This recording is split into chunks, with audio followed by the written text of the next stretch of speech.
Ladies and gentlemen, it is time. We are going to rank all 7 live-action Spider-Man films right here, right now, before the release of Spider-Man No Way Home. If you like this video, and if you enjoy it, and if you want to see some more content, then leave a like and leave a comment down below letting me know you want to see more. Because, quite possibly, if this video does well, you will be seeing an Into the Spider-Verse review, and you will be seeing a post-Spider-Man No Way Home ranking of the 8 Spider-Man films. So let me know in the comments down below what you think. Now, without further ado, let's start ranking all 7 live-action Spider-Man films. Coming in at number 7 is The Amazing Spider-Man 2. Is this a surprise to anybody? No. And to be quite honest, do I think this film is garbage? Well, no.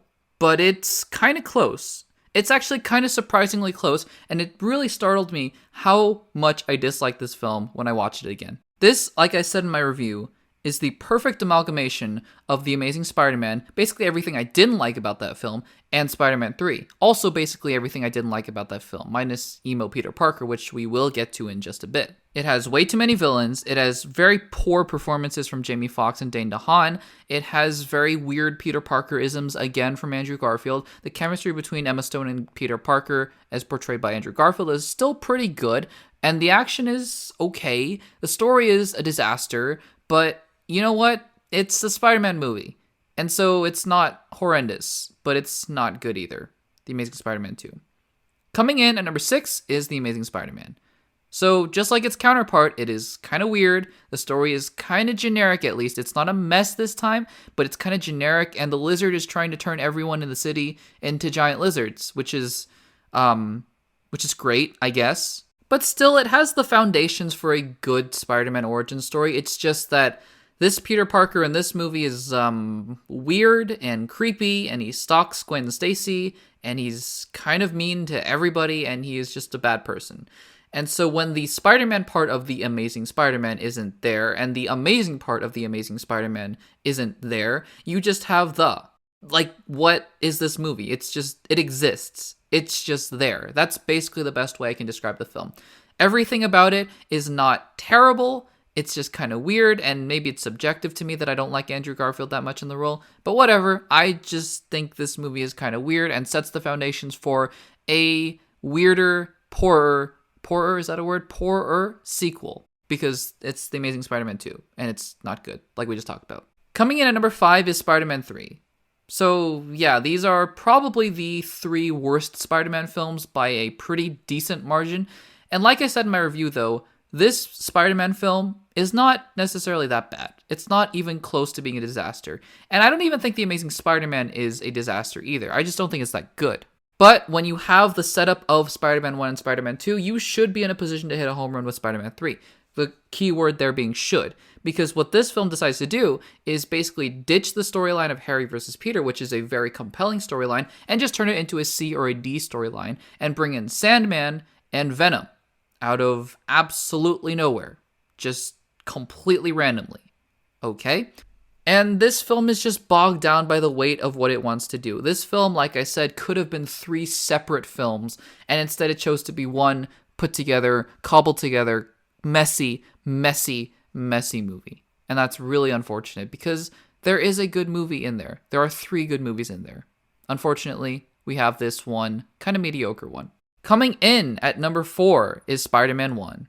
This movie is as 2002 probably as it gets. There are some scenes in here that I think could pretty easily fit in Batman and Robin. Okay, maybe not that bad, but still not super great either. That being said, this film lays the foundations perfectly for the Spider-Man trilogy from Sam Raimi. Tobey Maguire is pretty good. Kirsten Dunst is okay. James Franco is okay. I think Willem Dafoe is super cheesy, but still fits the role about as well as you could have for a 2002 Spider-Man movie. The action is incredible, especially for its time. It holds up pretty well for the most part. For the most part being the key words there. But still, everything about this movie sets up the origin of Peter Parker to be the superhero that we know and love today.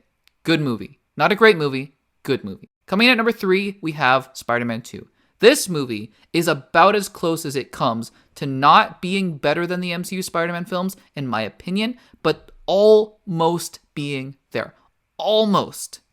Because this movie, for coming out in 2004, almost holds its own perfectly. It almost holds up, and that is incredible. Doc Ock, while not being the greatest villain in terms of motivation and characterization, because after he becomes Doc Ock, he just kind of wants to finish his project and get the tritium or whatever, but still, Alfred Molina gives a magnetic performance as the character, and that is just awesome because I didn't remember him being that good, and rewatching the film, I was just so pleasantly surprised. Tobey Maguire is better in this movie. Kirsten Dunst is marginally better in this movie. James Franco is pretty good in this movie. This movie just knows what it wants to be. It wants to be a movie about Peter Parker exploring his duality as Peter Parker and Spider-Man, and eventually giving one up to find the other, and then finally finding the balance between the two. It is a great superhero movie. Coming in at number 2 is Spider-Man Far From Home. This movie is a breeze. It is a delightful breeze. It is light. It is funny. It is heartfelt at certain places, though maybe not as much as the number 1 movie, but still, it understands Peter Parker. Just like I was talking about with duality for Spider-Man 2, this film understands Peter Parker's balance and struggle between wanting to just be a high school kid and wanting to be Spider-Man. And Mysterio, I think, is a good villain. Great villain, not sure, but a good villain, absolutely. I think that Nick Fury and Maria Hill are fine in this movie, and I think that the twist at the end kind of undermines that whole thing. Not entirely sure how I feel about that, but Peter's relationship with MJ is awesome. It is so genuinely well crafted. It is just adorable to watch. And this film just gets Peter Parker and Spider-Man. It is so lovingly and well made. I enjoy this film so much, and it is one of the most rewatchable MCU films, I think, ever. It is great. Coming in at number 1, though, of course, is Spider-Man Homecoming. This, to me, is the gold standard of Spider-Man films, because this movie is Peter Parker coming into his own. This is a coming-of-age movie for Peter Parker. He is trying to deal with his new responsibilities as a quote-unquote Avenger, even though he's not really an Avenger in this movie, and trying to balance that with his normal life. He looks up and idolizes Tony Stark, and he wants to be like him, and yet he is a high school kid. And then there's the Vulture, who I think is one of the absolute best villains in the MCU. I think he is just so well portrayed by Michael Keaton. The action scenes are great. The fairy scenes are great. The scenes where Peter Parker is being talked to by Tony Stark are great, and learning about his responsibility in the world. I just think almost everything about this movie is perfect. Almost everything. This is what a Spider-Man film should strive to be. The right balance between Peter Parker and Spider-Man, while also having a conflict with someone who challenges Peter Parker. Because Michael Keaton really does challenge Peter Parker. The Vulture is telling Peter, hey, I'm doing this for my family. I'm doing this to protect the people that I care about, just like you. And that really shakes Peter Parker. That makes him realize that people's motivations aren't as black and white as we think they are. There's a gray area there. And that's just, it's so good. And the scene where Peter Parker is under the rubble and is trying to get himself up, that is just one of the best Spider-Man scenes ever. Absolutely love it. So, that is my ranking of all 7 live-action Spider-Man films. I'd love to hear yours down in the comments below. If you guys like this video, make sure to subscribe, give this video a like. And again, we are so close to Spider-Man No Way Home, I think. I'm pre-recording a lot of these videos, so maybe it got delayed again. I really hope not. But anyways, I am so excited for Spider-Man No Way Home.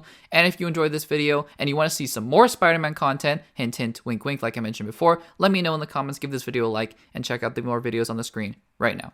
Thanks for watching, and I'll see you in the next one.